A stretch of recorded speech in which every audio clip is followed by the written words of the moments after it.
ഇവരുടെ ഈ NM വിജയനുമായി ബന്ധപ്പെട്ട് ഉയർന്ന ഈ സാമ്പത്തിക പ്രതിസന്ധികളിൽ പാർട്ടിയുടെ ഇടപെടൽ ഉണ്ടാകണം എന്ന കൃത്യമായ ആവശ്യമാണ് അവർ മുമ്പോട്ട് വെച്ചത്. പക്ഷേ അപ്പോഴും DCC അധ്യക്ഷൻ ND അപ്പച്ചൻ ഉൾപ്പെടെയുള്ളവർക്ക് അനുകൂലമായ ഒരു സമീപനമാണ്. അങ്ങനെ ഒരു റിപ്പോർട്ടാണ് KPCC നേതൃത്വത്തിന് സമിതിയുടെ അധ്യക്ഷനായിരുന്ന തിരുവഞ്ചൂർ രാധാകൃഷ്ണൻ കൈമാറിയത്. ആ സംഭവം മുതൽ പിന്നീട് ഇങ്ങോട്ട് വിവാദമായിരിക്കുന്ന വിഷയങ്ങളിൽ അച്ചടക്ക സമിതി ഒരു ഏകോപനത്തോടെയല്ല പ്രവർത്തിക്കുന്നത് എന്ന നേരത്തെ പറഞ്ഞ ഇതൊരു ഒഫീഷ്യൽ പരാതിയല്ല. പക്ഷേ ഈ വിയോജിപ്പ് രേഖപ്പെടുത്തുക എന്ന് തന്നെയാണ് പരാതി എന്നുള്ള വാക്കുകൾ കൊണ്ട് ഒരു വിയോജിപ്പ് രേഖപ്പെടുത്തിയിരിക്കുന്നു മറ്റ് സമിതി അംഗങ്ങൾ എന്നുള്ളത്. ഇപ്പോൾ N ശ്രീകുമാർ മാധ്യമപ്രവർത്തകൻ രാഷ്ട്രീയ നിരീക്ഷകൻ നമുക്കൊപ്പം ചേരുന്നു. ശ്രീ N ശ്രീകുമാർ, പല വിഷയങ്ങളിൽ വയനാട് ആത്മഹത്യ അടക്കമുള്ള വിഷയങ്ങളിൽ കോൺഗ്രസ് പാർട്ടി എന്തു ചെയ്യുന്നു, ഇത് പലപ്പോഴും ഈ പ്രതിക്കൂട്ടിൽ നിർത്തുന്നവരെ, ആരോപണ വിധേയരായിട്ടുള്ളവരെ സംരക്ഷിക്കുകയാണോ, സാധാരണ പ്രവർത്തകർക്ക് നീതി കിട്ടുന്നില്ല എന്നുള്ള ചോദ്യം അകത്തു നിന്ന് വന്നതാണ്.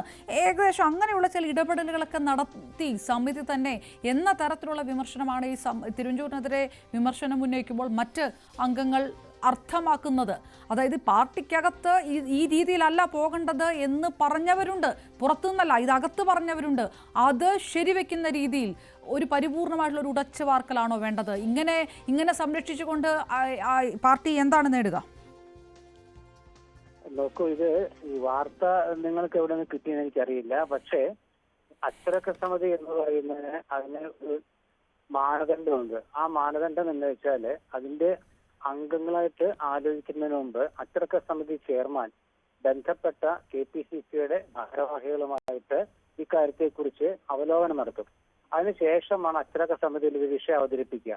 അങ്ങനെ വിഷയം അവതരിപ്പിക്കുമ്പോൾ യോജിപ്പും വിയോജിപ്പും ഒക്കെ വരാറുണ്ട്. പക്ഷെ ഭൂരിപക്ഷ തീരുമാനം എന്താണോ, കോൺഗ്രസിന്റെ ഭരണഘടനാപരമായ ചട്ടങ്ങളിൽ പറയുന്ന എന്താണോ അതനുസരിച്ചിട്ട് മുന്നോട്ട് പോകാൻ പറ്റുള്ളൂ. അതിൽ എതിർപ്പ് അറിയിക്കേണ്ട പ്രശ്നം വരുന്നില്ല. കാരണം അങ്ങനെ എതിർക്കാൻ പറ്റാവുന്ന ഒരു സംവിധാനമൊന്നും അച്ചടക്ക സമിതിയിൽ ഇല്ല. അവരെ സംബന്ധിച്ചോളം ഒരു കീഴ്വഴക്കം ഉണ്ട് കോൺഗ്രസിന്. ആ കീഴ്വഴക്ക പ്രകാരമുള്ള തീരുമാനമാണ്. അത് എടുത്തു വരുമ്പോൾ ഒരുപക്ഷെ ചില നേതാക്കൾക്ക് ഇഷ്ടമില്ലാത്ത രീതിയിൽ ഉള്ള തീരുമാനമായിരിക്കും വരിക. അങ്ങനെ ആരെങ്കിലും വിയോജിപ്പ് പ്രകടിപ്പിച്ചിട്ടുണ്ടോ? അല്ല, പക്ഷേ ശ്രീ N ശ്രീകുമാർ, ഇതിപ്പോ പുറത്ത് മാധ്യമങ്ങളുടെ വാർത്തയാണ്, ഇതൊന്നും സ്ഥിരീകരിക്കേണ്ട, ഇതൊക്കെ അല്ലാതെ വരുന്ന വാർത്തയാണെന്നൊക്കെ പറയാം. പക്ഷെ വയനാട് വിഷയം തുടക്കം അതായത് കൊണ്ടാണ്. വയനാട് വിഷയത്തിനകത്ത് എത്ര പേരാണ്, എത്ര കോൺഗ്രസ് പ്രവർത്തകരാണ് ഈ പാർട്ടിയിൽ നിന്ന് ഇറങ്ങിപ്പോയവരില്ലേ, ഇതെല്ലാം നടക്കേണ്ടത് എന്ന് പറഞ്ഞ് പ്രതിഷേധം നടത്തിയവരില്ലേ, താഴെയിലുള്ള അണികൾക്കിടയിലേക്ക് ഇറങ്ങി വരാതെ ചിലരുടെയൊക്കെ താല്പര്യങ്ങൾ സംരക്ഷിക്കുന്നത് പാർട്ടിക്ക് ഭൂഷണമല്ല എന്ന് പറഞ്ഞവരില്ലേ, പുറത്തു നിൽക്കുന്നവരൊക്കെ മാറ്റി നിർത്തൂ. ഒരു തിരുത്തൽ ഉണ്ടാകേണ്ടത് ഇതെപ്പോഴും ആ ഇൻസ്റ്റിറ്റ്യൂഷന് നല്ലതല്ലേ?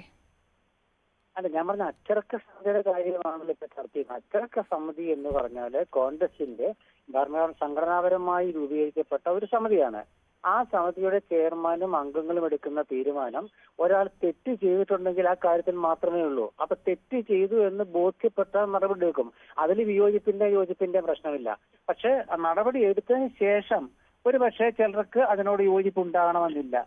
കാരണം എന്താ വെച്ചാല് ആ രീതിയിലുള്ള ചില താല്പര്യങ്ങളൊക്കെ വന്നു എന്ന് വരാം. അപ്പൊ അതല്ലാതെ അച്ചടക്ക സമിതിയുടെ കാര്യത്തിലൊരു വിഭിന്ന കുറിപ്പില്ലെന്ന് ഞാൻ പറഞ്ഞത്. കാരണം അച്ചടക്ക സമിതിയുടെ തീരുമാനം എടുക്കണമെങ്കിൽ ആദ്യം ആ നേതാവ് അച്ചടക്കം ലംഘിച്ചോ എന്ന് ബോധ്യപ്പെടണം.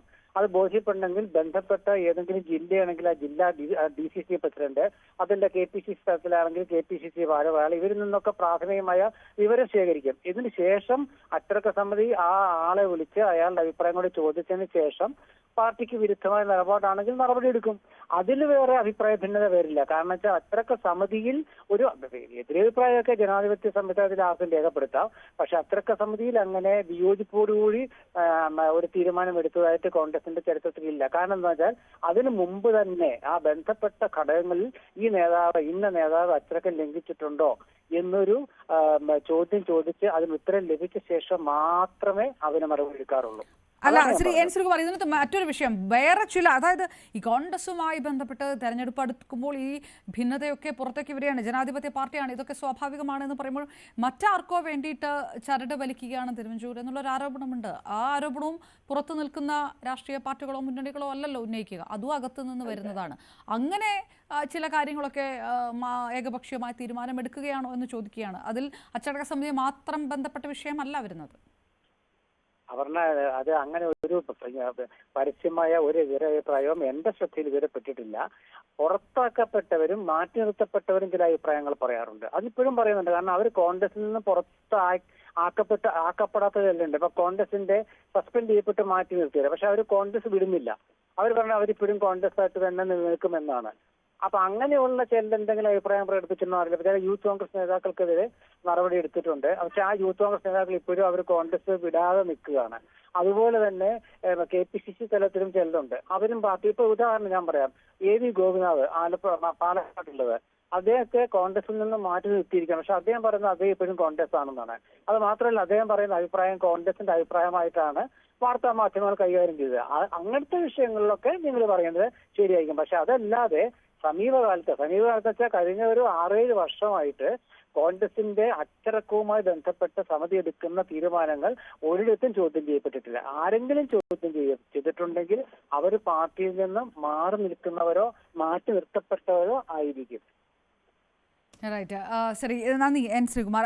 ഡാൻ, ഇതിനകത്ത് ഇതൊരു പാർട്ടി വിരുദ്ധരുടെ നിലപാട് മാത്രമാണ് എന്നുള്ള ഒരു നിരീക്ഷണം എൻ ശ്രീകുമാറെ പോലെ കോൺഗ്രസ് അനുകൂല പക്ഷത്ത് നിൽക്കുന്ന മാധ്യമപ്രവർത്തനം കൂടിയാണ്. സ്വാഭാവികമായിട്ടും ഇതൊരു വലിയ തരത്തിലേക്ക് ഈ വിയോജിപ്പിനെ പുറത്തേക്ക് കൊണ്ടുവരാതെ ഇത് സമവായത്തിലൂടെ പരിഹരിക്കുക, അതുകൂടിയായിരിക്കുമോ നേതൃത്വം ചിന്തിക്കുക ഇനി?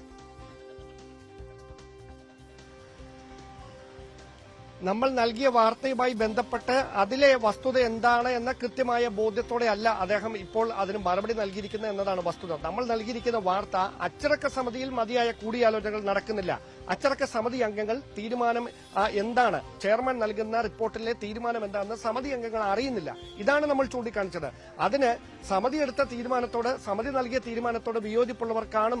അത് സ്വാഭാവികമാണ്. ആ തീരുമാനം എല്ലാവർക്കും അനുകൂലമായിട്ടായിരിക്കില്ല. ചിലർക്കൊക്കെ ആ തീരുമാനങ്ങൾ എതിരായി വരും. അവിടെ അത് പ്രകടമാകുന്നതൊക്കെ സ്വാഭാവികമാണ്. പക്ഷേ നമ്മൾ നൽകിയിരിക്കുന്ന റിപ്പോർട്ട് അച്ചടക്ക സമിതിയുടെ പ്രവർത്തനത്തിൽ മതിയായ കൂടിയാലോചന നടക്കുന്നില്ല. അവിടെ ഏകപക്ഷീയമായി ഈ റിപ്പോർട്ട് സമർപ്പിക്കുന്ന സാഹചര്യമുണ്ടാകുന്നു. അതിനൊടുവിലത്തെ ഉദാഹരണമായി പാലോട് രവിയുമായി ബന്ധപ്പെട്ടുണ്ടായ വിവാദങ്ങളിൽ തിരുവഞ്ചൂർ രാധാകൃഷ്ണൻ KPCC നേതൃത്വത്തിന് കൈമാറിയ റിപ്പോർട്ടടക്കം മറ്റ് സമിതി അംഗങ്ങളുമായി കൂടിയാലോചന നടത്താതെയാണ് ഈ റിപ്പോർട്ട് കൈമാറിയത് എന്ന വസ്തുതയാണ് നമ്മൾ ചൂണ്ടിക്കാണിച്ചിരിക്കുന്നത്. ഡാൻ കുര്യൻ